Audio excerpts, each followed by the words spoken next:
Hey, what's up guys? Today I will be showing the diamond mining system that I built on my 1.14.2 Minecraft server. As you might notice, everything looks very bright, but that is because I set my gamma high so the video is much more bearable to watch, and so you can actually see when it gets dark. Before I showcase and explain how the diamond mine works, I would like to give a quick update of some of the builds that I made since the 1.14.2 server tour video I made. Link will be in the description. Feel free to skip ahead if you don't have much time and just want to see the mine. This first build is just another overworld mob farm.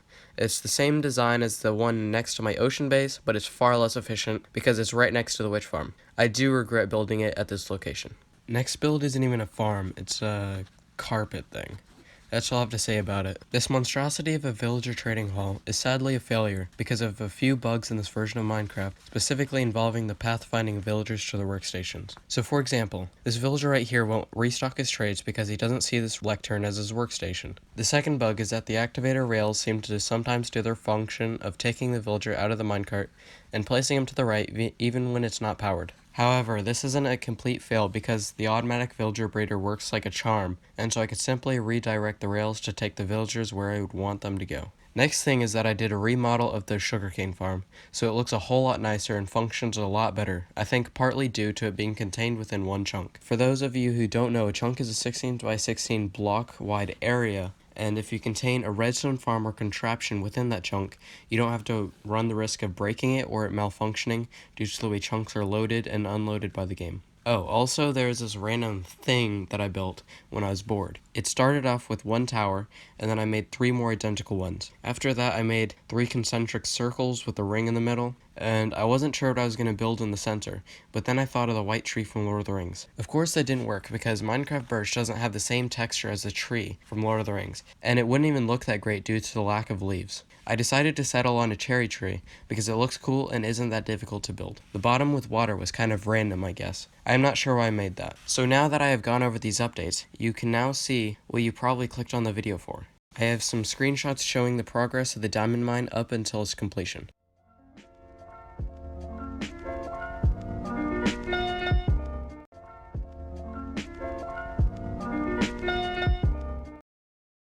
So the hole that goes down to Y11 is a 16 by 16 area within a chunk. There wasn't any particular reason for this, but I just thought as I started mining that it might be beneficial. As you can see, there is a design along 3 sides of the hole descending into the mine, which is incorporated into the floor and ceiling of the tunnel. The 4th wall, as you can see, has a soul sand elevator because it's a whole lot faster and simple than a redstone elevator. This wall also seconds as a lava wall outlined by white concrete for aesthetic purposes. I can jump down and use my elytra, or drop into the water in the center to get down. It's not that dangerous because I have feather falling floor, and I won't die if I miss. As you might notice, there are glass tubes with water streams that lead into a storage system. The streams start at the end of each side of the tunnel for the purpose of a player being able to throw items that were mined into there, so they automatically get stored. Each side of the tunnel is only 8 chunks long, 8 blocks high, and a chunk wide, so the storage system will be loaded in and the items will get safely stored even if you throw items in from the end of a side of the tunnel. There are 2 problems with the storage system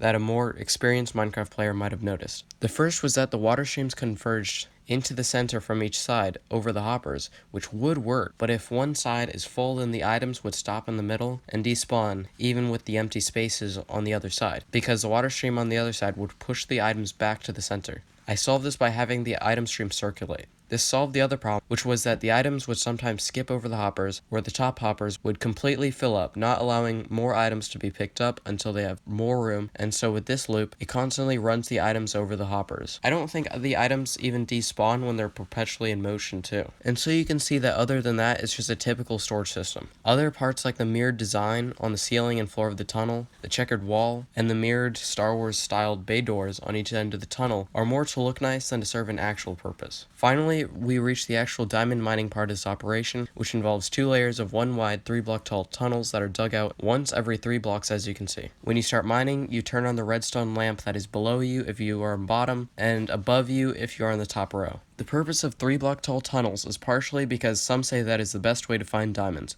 which I'm not actually sure about, but also 3-block high tunnels allow you enough room to fly back when you're done mining that tunnel. When mining in a tunnel like this, you need to have F3 on to show light levels, and so you know the optimum time when to place a torch to see and to prevent mobs from spawning. When the light level reaches 2, then you look down and place a torch where you're standing. If you walk backwards, you'll notice that it doesn't drop below 8, which is good because below 7 is spawnable for mobs. I am sure you could place the torch at light level 1 instead of 2 and mobs still won't spawn, but I like to place them at light level 2. The last part of the mine that I haven't talked about until now are these slime block launchers. They're really simple. They just use 8 blocks of obsidian encircling a slime block with a button on top, redstone underneath the button, and lastly a sticky piston. They launch you up so you can reach the next level. They're kind of an eyesore because they don't fit the aesthetic, but I still think they are kind of cool. There are 4 of these in the tunnel. The only thing that I think I could improve the mine with is to build an XP grinder located down here so you don't have to fly all the way over to the witch farm, down to the nether pathway, and to the portal for the guardian farm just to repair your tools.